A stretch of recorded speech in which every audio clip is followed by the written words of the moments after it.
अस्सलामुअलैकुम। किसी भी इंसान को खूबसूरत उसका चेहरा नहीं बनाता। ऐसी कई चीज़ें हैं जिससे आप अट्रैक्टिव बन सकते हो, जैसे अपने कॉन्फिडेंस को बढ़ा के कॉन्फिडेंट तरीके से बात करना और अपनी बॉडी लैंग्वेज को सुधार के एज अ होल इन्हें बॉडी लैंग्वेज कहते हैं। बॉडी लैंग्वेज आपको बहुत अट्रैक्टिव बना देगी। बॉडी लैंग्वेज क्या है? बॉडी लैंग्वेज मतलब आपके जिस्म की ज़ुबान, मतलब आपका जिस्म क्या कहता है। किसी दूसरे बंदे के सामने आप अपनी बातचीत से तो इम्प्रेस कर सकते हो, पर बिना कुछ बोले भी आप अपनी बॉडी लैंग्वेज से भी उसे इम्प्रेस कर सकते हो। एक बहुत ही फेमस रूल है जिसे 7-38-55 रूल कहते हैं। ये रूल ये कहता है कि जब आप किसी से बात करते हो तब आपके लफ्ज़ों की वैल्यू जस्ट 7% होती है। 38% वैल्यू आपकी वॉइस का होता है, मतलब बोलने के स्टाइल पे, और 55% वैल्यू आपकी बॉडी लैंग्वेज का होता है। जैसे आप किस तरह खड़े होकर बात कर रहे हो, अपने हाथों को कैसे हिला रहे हो, ये सब आपकी बॉडी लैंग्वेज लिटरली नहीं एक्चुअली में आपकी ज़िंदगी बदल सकती है। क्या आपको पता है कि आपको बॉडी लैंग्वेज से जज किया जाता है? यानी कोई दूसरा जब आपको देखता है तो वो आपकी बॉडी लैंग्वेज को देखकर ये तय करता है कि वो आपको पसंद करेगा या नहीं। और सबसे अमेजिंग बात ये है कि ये सब काम सबकॉन्शियसली होता है, मतलब उसको पता नहीं होता और वो कॉन्शियसली ये नहीं देखता कि आपका हाथ कैसे हिल रहा है और आपके पाँव कैसे हिल रहे हैं, उसको ये भी नहीं पता होता। और सबकॉन्शियसली ऑटोमेटिकली उसका दिमाग ये तय कर लेता है कि वो आपको पसंद करेगा या नहीं। अगर रिलेशनशिप्स की बात करो तो आपने कभी सोचा कि क्यों आपको अचानक कोई इंसान पसंद आ जाता है और क्यों कभी कभी बिला वजह आपको लगता है कि वो इंसान खराब है? मतलब आपको पता नहीं वो खराब क्यों लगता है, पर आपको लगता है। बस ये सब बॉडी लैंग्वेज का ही कमाल होता है। तो आप अपने आप को परफेक्ट बनाना चाहते हो या भीड़ में सबके जैसा नॉर्मल, तो अपने आप को परफेक्ट बनाने का पहला स्टेप अपनी बॉडी लैंग्वेज को ठीक करना। तो मैं हूं अहमद खालिद और आप देख रहे हैं ब्रेन फैक्ट्स। अगर अभी तक आपने हमारे चैनल ब्रेन फैक्ट्स को सब्सक्राइब नहीं किया तो इसे जल्दी से जल्दी सब्सक्राइब करें और साथ मौजूद बेल आइकन को भी दबा दें ताकि हमारी आने वाली हर नई वीडियो आप तक आसानी से पहुंच जाए। तो चलिए दोस्तों, चलते हैं वीडियो की तरफ। Number 1, maintain eye contact. जब आप किसी से बात करते हैं तब आपका आई कांटेक्ट यानी आप किसी दूसरे की आंखों में कितनी देर तक देख रहे हो, ये सबसे ज्यादा मैटर करता है। नजरों में नजरें आप कब नहीं मिला पाते? ये आप तब नहीं कर पाते जब आपके अंदर कॉन्फिडेंस की कमी हो। जो लोग बात करते वक्त इधर उधर देखते हैं वो कॉन्फिडेंस के साथ ये भी देखते हैं कि आप उस इंसान को अटेंशन नहीं दे रहे और सबकॉन्शियसली ये बात उसको अच्छी नहीं लगती बात करते वक्त। मैं ये नहीं कह रहा कि हर वक्त 100% ही आप उसकी आंखों में देखते रहें। बात करते वक्त 80% तक आपको उसकी आंखों में देखना चाहिए। आप ये जरूर देखते होंगे कि किसी बच्चे से नजर मिलाने में कोई मुश्किल पेश नहीं आती, पर वही अगर कोई बड़ा इंसान हो या कोई स्पेशल इंसान होगा तो उससे आई कांटेक्ट करने में हमें मुश्किल पेश आएगी। तो आपको इसकी आदत डाल लेनी चाहिए। इसके बाद जब आप किसी से बात करो तब आप उसकी आंखों में देखो। आंखों में देखने से दूसरे इंसान को सबकॉन्शियसली माइंड को ये लगता है कि ये बंदा बहुत कॉन्फिडेंट है, भले ही आप में असल में ना हो। आपका एटीट्यूड बहुत अच्छा इम्पैक्ट देता है जब आप आई कांटेक्ट मेंटेन कर पाते हो। वो जो दूसरा इंसान है उसने आज तक यही देखा है कि ज़्यादातर लोग उसकी आंखों में आंखें डालकर बात नहीं कर पाते। आप तो करोगे, उससे ये फील करवाएगा कि आप स्पेशल हो यानी अलग हो। आप ये नोटिस करना, जब आप शुरू से ज़्यादा देर तक उसकी आंखों में देखोगे तब जो दूसरा इंसान है वो खुद ही नज़र हटा लेगा। ये आपकी डोमिनेंस को बढ़ाएगा, मतलब आप ज़्यादा कॉन्फिडेंट फील करोगे। शुरू में ये करना मुश्किल होगा, पर वक्त के साथ साथ आप ये सीख जाओगे। दुनिया के जितने भी फेमस लोग हैं, जितने भी बिजनेसमैन हैं, उनके फेमस होने या सीक्रेट बहुत बार ये बॉडी लैंग्वेज ही रही है। क्योंकि कॉन्फिडेंस अगर किसी को मिल जाए तो उससे ज़्यादा बड़ी चीज़ कौन सी हो सकती है। तो नज़रों से नज़रें मिलाना सीखो, ये आपको बहुत कॉन्फिडेंट बनाती है।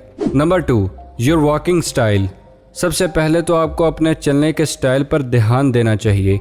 चलते वक्त थोड़ा सा भी झुक के चलना आपके लो कॉन्फिडेंस को शो करता है और आप तो ये कभी भी नहीं पसंद करोगे कि अगर कोई आपको देखे और सोचे आप कम कॉन्फिडेंट हो। इसीलिए अपनी बैकबोन को स्ट्रेट यानी सीधा करके चलना सीखो। जाने अनजाने में हम अपने चलने के स्टाइल पर ध्यान नहीं देते। Number 3, slow your self down. सबसे पहले जब आप किसी से बात करना शुरू करते हो तब किसी भी बात को तेजी से मत बोलो, आराम से बोलो। मतलब दूसरों को दिखाओ कि आप रिलैक्स हो। इससे दूसरे इंसान को सबकॉन्शियसली ये लगता है कि इस इंसान की सब चीज़ें इसके कंट्रोल में हैं, भले ही असल में ना हो, और वो ये सोचता है कि सब चीज़ें इसके कंट्रोल में हैं, तभी ये इतना रिलैक्स है और स्लो फेज में बात कर रहा है। क्योंकि अगर आप ज़्यादा तेज़ बोलोगे तो दूसरे इंसान को ऐसा लगेगा कि आप बहुत ही ज़्यादा नर्वस हैं और आपके अंदर कॉन्फिडेंस नहीं है। ये तो हो गया स्पीकिंग स्टाइल। अगर आपके चलने के स्टाइल की बात करूं तो जिस तरह स्लो बोलने का कहा, उसी तरह पब्लिक में स्लो फेज में चलना चाहिए। हड़बड़ी वाला इंसान किसी को पसंद नहीं आता। क्या आपने किसी मूवी में नहीं देखा, आसपास का नॉर्मल सीन होता है और हीरो की एंट्री स्लो मोशन में होती है? इसके पीछे भी एक सबकॉन्शियस साइंस है। आप स्लो चलते हैं तो दूसरे को ये सिग्नल मिलता है कि आपकी लाइफ आपके कंट्रोल में है और आप कुछ छुपाना नहीं चाहते और आप सबसे अलग हो, और यही बात आपको परफेक्ट इंसान बनाती है। Number 4, always keep smiling.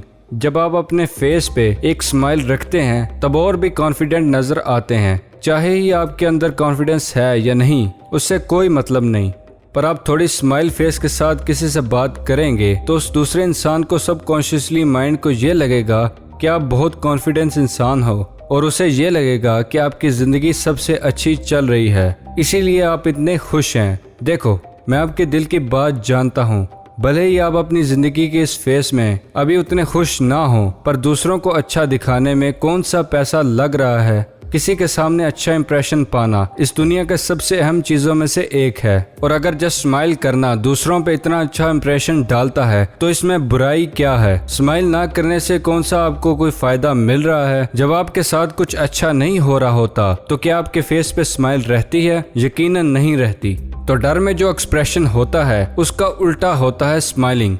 आपके फेस पे स्माइल है तो इसका मतलब कि आपके अंदर डर नहीं है, और जब दूसरे इंसान को सिग्नल मिलेगा कि आपके अंदर कोई डर नहीं है तो क्या आपको वो पसंद नहीं करेगा? भले ही असल में आप डरे हुए हो, पर दूसरों के सामने अच्छा इंप्रेशन जरूर बनाना चाहिए। Number 5, open up your body. मान लो आप बाहर हो लोगों के दरमियान में, तब आप ऐसे पोज में तो जरूर रहते होगे, पॉकेट में हाथ डाल के, हाथों को पोज में रख के, पर ये सिर्फ नेगेटिव पोजेस हैं। ये पोज ये जाहिर करती हैं कि आपके अंदर उतना कॉन्फिडेंस नहीं है। अपने आप को जितना कॉन्फिडेंस शो कर सकते हो उतना करो, मतलब खुले तरीके से चलो, और अगर एक जगह पे खड़े हो तो अपने आप को दबा के मत रखो, खुले परिंदे की तरह रखो। ये आपको अट्रैक्टिव जरूर बनाती है। Number 6, use hand gestures. जब आप किसी से बात करते हैं तब आपको हैंड गेस्चर्स का इस्तेमाल करना चाहिए। एक इंसान अपने हाथों को एक जगह रख के बात कर रहा है और दूसरा इंसान हाथों का इस्तेमाल करके बात कर रहा है। ऑफ कोर्स ये जाहिरी सी बात है कि दूसरा इंसान ज़्यादा अट्रैक्टिव नज़र आएगा, क्योंकि जब आप हैंड गेस्चर्स का इस्तेमाल करते हैं तब आप ऐसे नज़र आते हैं कि आप दिल से बात कर रहे हैं, भले ही ऐसा सच हो या ना हो। और हैंड गेस्चर्स के साथ आप जो बात करते हैं इससे दूसरे इंसान को काफ़ी अच्छा लगता है और कॉन्फिडेंस भी नज़र आता है, और फाइनली ये आपको परफेक्ट बनाता है। आप वक्त के साथ साथ सीख लेंगे अगर आप ट्राई करेंगे तो। आज और कल जब आप बाहर निकलेंगे तो किसी शख्स से बात करते वक्त आई कांटेक्ट की बात और स्लो चलने वाली बात को ध्यान में रख के बात करना। ऐसे डेली आप प्रैक्टिस करेंगे तो आप अपनी सोसाइटी के परफेक्ट इंसान बन जाएंगे, just because of your body language. आपको ये टिप्स ज़िंदगी में बहुत काम देंगी और आपकी ज़िंदगी इससे अच्छी होगी, तो आपसे लाख गुना ज़्यादा इससे मुझे खुशी होगी। ये वीडियो कैसी लगी मुझे कमेंट बॉक्स में ज़रूर बताना, और अभी तक आपने हमारे चैनल ब्रेन फैक्ट्स को सब्सक्राइब नहीं किया तो इसे जल्दी से जल्दी सब्सक्राइब करें। अपना और अपने प्यारों का ख्याल रखें और अपनी दुआओं में याद रखिएगा। शुक्रिया। अल्लाह हाफिज़।